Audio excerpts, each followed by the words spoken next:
When I finished film school, right out of film school, I got hired to edit a little show in Miami for a local cable access channel where there was a snarky comedian who would go up to people on the beach and just kind of like, berate them. And it was like, a small show that ran for no time, and the whole crew was like 4 or 5 people. That comedian now is Daniel Tosh, but at the time, he was just the guy in the office. And I did that show for a few weeks and was very surprised at how much fun I was having and that I was getting paid so well to edit. And so I ran into a friend of mine from film school in Florida. And I was like, yo, dude, thanks so much for the job hookup. I'm moving to LA at the end of the month. I'll see you later. And he's like, oh, I'm moving to LA too at the end of the month. And we decided to be roommates. We moved out here together, got a place, and a few months later, he had a professor who had a son who had a company that needed editors. And so they hired him, and then they hired me. And we were editing little music video shows here in LA in an office that was way smaller than this room. The first job I had in LA, I was editing a small music video clip show where it'd be like a half-hour show that would have like music videos and then like host introductions around it. So we would basically just build out the whole show. They would go and shoot bits of the host around town. And this was for like a network that barely existed then and did not exist 4 months later. I think they had 8 million total homes in the country that got it. They ran this half-hour show every 6 hours for a month. I think the thing I love most about editing is that it's at the intersection of 2 of my favorite things, which are storytelling and puzzles. And just the process, it's very musical, it's very like rhythmic, but it's also like finding a story, and there's so many things that converge, obviously. There's so many things that come together and have to come together correctly. And I don't even like when people say, well, that came together great, because it's not that it came together great, it's that an editor did it. I think when it comes to creative freedom as an editor, it's very much like the creative freedom that actors have, writers have, directors have. We're all taking a first shot at it, Actors will take a first crack at like building out a character and performing a scene a certain way, and then it gets shaped by a director. And our, writers are like that, and they've got network involvement and studio involvement, and there's rewrites, and cutting is the same way. I'll start off with a first cut that I think is usually, I'm like, honestly, I'll start off with a first cut and look at it, and I'm like, I'm not sure that's good enough. But I'm like, I can never tell. I can usually never tell. I'm like, I kind of just do what I think is right. And sometimes, and most of the time it winds up being, something that it's a starting point. I guess the point is that we're trying to provide a first draft, and then we revise together with, everybody else. Sort of moving back and forth between editing and directing in filmmaking is very second nature to me from a creative standpoint.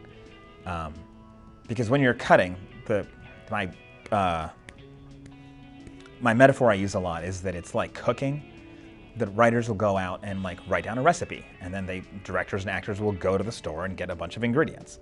And then cutting is the whole job, which I think a lot of people don't really understand what we actually do, because people can tell you, like the layperson can tell you, well, I know what the camera guy does. I know what the makeup person does. I know what the sound guy is doing. I know what the boom operator is doing. I know what the writer is doing. Nobody knows what we do. But to end that story, what we do is that somebody shows up and brings us a whole pile of ingredients that don't always match the recipe that we've been given. And they go, here, cook dinner for somebody that was not here for any of this process. It has to be good. The job is to be like, well, how do all these ingredients go together? I'm like, you've brought like cabbage and chocolate and honey and soup. Those could go together. But the point is, I guess that's also what I do at work. My job is to find a way to make things go together and to tell a story in an effective way. Being an editor for so long has made me a much better director. The things that I shot like in film school and like as I got older and as I was sort of coming up, also, I still think I'm coming up. The things that I've shot over time, every time I've kind of gone out and shot something and then come back and cut for a while and then gone and shot at the next level, every time I go back out, I'm like, oh my God, it's so much more fluid for me to do because I have a much stronger understanding of what is required on the back end, on the post side. So I'm at the point now where when I'm shooting something, I'm usually watching performances and working with actors, but watching it on a monitor and not looking at it like, well, we're shooting this and this is what we have. I'm looking at it like, well, we're shooting this and this is what we're going to cut later. I don't think I have a preference between editing and directing because they both are things that I love very much, and they both have their ups and downs. I mean, editing is quiet and you can sort of like spend some time in your own head and, you know, show up later in the day, and directing is like frenetic and there's lots of people and I thrive on that energy. But it's nice to be able to go back and forth. In terms of advice for new people, I think about what my dad told me when I was a kid. Like as a kid and my whole, you know, through like school and into college, my dad would always say, you know, you can't get anywhere without hard work. It takes one thing, hard work. And I was always like, great. And then as I was wrapping up college and started working, I remember one day he said to me, he's like, you know, you can't get anywhere in life without two things. And I'm like, two things? Hard work. And he's like, yeah, and drink with the right people. And I was like, yes, because the name of the game is working on your craft and sharpening your craft, but to develop an effective career, especially in entertainment or in any kind of media, ultimately it's about who you know. Obviously, people out there can cut on Avid or some other kind of software, whatever. I've been using Composer for my entire career probably because that's what I started with and it's what I know, but also because it works so well. And I tell people, like, ultimately it doesn't, in a way, you know, you can use whatever software you want.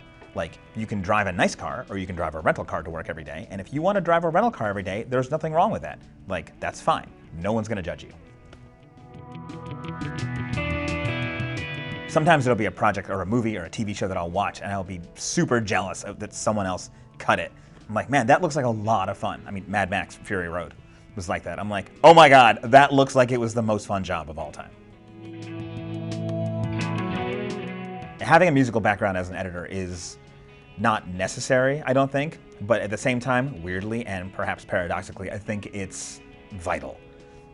Because the job is not just like putting blocks together, and the job is not trying to, you know, a lot of times it is trying to fix somebody else's mistake, but ultimately, cutting is about storytelling and flow. It's both, you know, rhythm and cadence. There's a lot to, you know, as soon as I think that, like, if you start following the rules, I don't know what the rules are, but if you start following those rules, that's a good way to start. But the point where you get to where you start breaking the rules is when you start coming up with some like actual magic and like, I mean, that's just art, right? That's creativity. That's how art works.